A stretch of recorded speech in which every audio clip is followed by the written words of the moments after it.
Hello friends, இன்றைக்கி பெர்மிஷ் கவ் சூயை செஞ்சு காமிக்க போகிறாங்க. எப்படி செய்யலான்னு பார்க்கலாம்.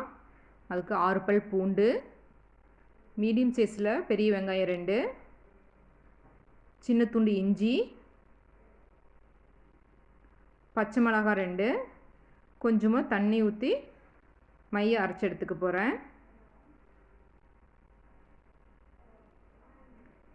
அடுப்பில் கடாய் வச்சுருக்கேங்க. அதில் 4 ஸ்பூன் ஆலிவ் ஆயில்,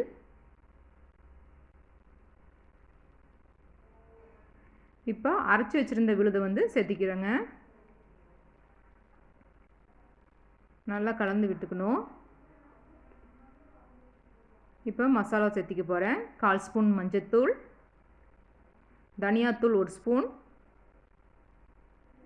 மிளகாத்தூள் 1/4 ஸ்பூன், சீரகத்தூள் 1 ஸ்பூன். மசாலா வந்து நல்லா மிக்ஸ் பண்ணி விட்டுக்கணும். இப்போ வெஜிடபிள் ஸ்டாக் எடுத்துருக்கேங்க. அதில் 1/2 டம்ளர் சேர்த்து நல்லா குக் பண்ணிக்க போகிறேன். மசாலா வந்து நல்லா ரா ஸ்மெல் போகிற அளவுக்கு குக் பண்ணிக்கணும். நல்லா குக் ஆயிடுச்சு. 1 கை பீன்ஸ், கேரட் 1 கை, இது வந்து பேபிகார்ன் நல்லா குட்டி குட்டியாக சாப் பண்ணி எடுத்துக்கணுங்க. அதில் சேர்த்து நல்லா மசாலா கூட்டுற அளவுக்கு மிக்ஸ் பண்ணிக்கணும்.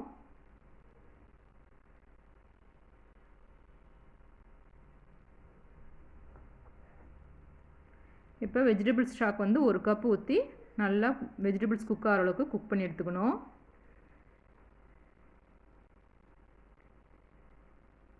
இப்போ இதுக்கு தேவையான அளவு உப்பு, 1 ஸ்பூன் சர்க்கரை. வெஜிடபிள்ஸ் வந்து 70% குக் ஆகணுங்க. மூடி போட்டு நல்லா குக் பண்ணி எடுத்துக்கலாம். வெஜிடபிள்ஸ் ஓரளவுக்கு குக் ஆயிடுச்சுங்க. இப்போ 1 கப் தேங்காய் பால், 1ஆம் பால் 2ஆம் பால் 2 எடுத்துருக்கேங்க. அது ஊற்றி ஒரு 5 நிமிஷம் நல்லா வெஜிடபிள்ஸ் வந்து இதில் குக் ஆகணும்.